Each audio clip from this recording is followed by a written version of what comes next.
Il n'est plus possible aujourd'hui pour un service mobile monnaie, après l'incident de MTN Mobile Money en juin 2020, d'opérer directement des défalcations sur les comptes de ses abonnés sans l'approbation de l'autorité de régulation des communications électroniques et de la Poste du Bénin, ARCE Bénin, après les autorisations obtenues à la Banque centrale des États de l'Afrique de l'Ouest, BCAO.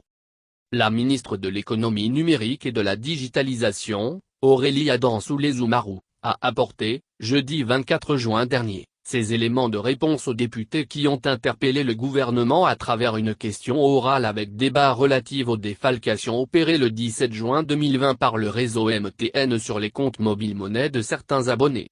Selon l'autorité ministérielle, l'incident incriminé concerne une offre relative aux services à valeur ajoutée de l'émetteur de monnaie électronique MTN Mobile Money SA.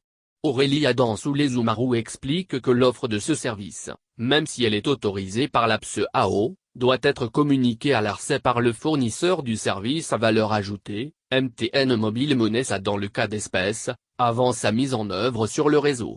Cette obligation d'information n'a pas été respectée par l'opérateur de services financiers, fait-elle savoir. De plus, en tant que cible de l'offre, les consommateurs devraient eux aussi être informés avant la mise en œuvre de cette opération et y adhérer. Ce qui n'a pas été le cas, relève la ministre selon qui plus rien ne sera comme avant. Des mesures de régulation.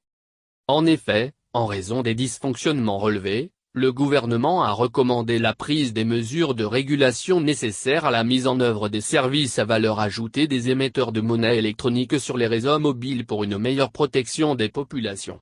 L'ARCE Bénin, dans ce cadre, informe la ministre, a adopté la décision N-223-121 du 10 novembre 2020 portant approbation du cahier des charges type fixant les conditions de fourniture des services à valeur ajoutée en République du Bénin.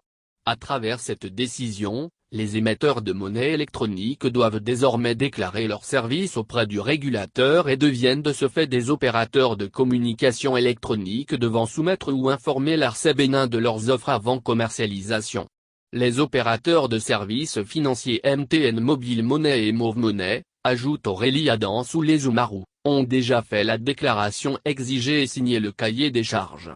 Pour compter de cette signature, aucune opération du genre ne peut être organisée sans l'approbation de l'ARCE Bénin après les autorisations obtenues à la BCAO, assure la ministre. Pour elle, les consommateurs et leur protection sont mieux pris en compte avec cette signature du cahier des charges.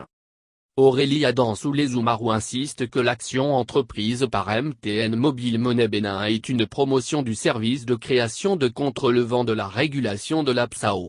Les autres aspects spécifiques de cette opération sont réglés avec l'adoption du cahier des charges particulier aux services financiers mobiles avec l'ARCE Bénin. En tout état de cause, le droit d'information des clients et de consentement aux services promotionnels est un droit inaliénable reconnu par tous les textes qui encadrent aussi bien la fourniture de services bancaires que celle de services numériques, martèle la ministre de l'économie numérique et de la digitalisation. Aurélie Adansoulet-Soumarou a par ailleurs partagé avec les députés les efforts du gouvernement dans le cadre de l'amélioration de la qualité de service et d'une meilleure couverture du territoire en réseau 3G et 4G. Le député Rachidi Badamassi, auteur de la question orale avec débat avec 19 de ses collègues, se dit satisfait des explications de la ministre. Il félicite par ailleurs les responsables de MTN Bénin pour leur sens d'écoute en acceptant de respecter les mesures décidées par le gouvernement suite à l'incident du 17 juin 2020.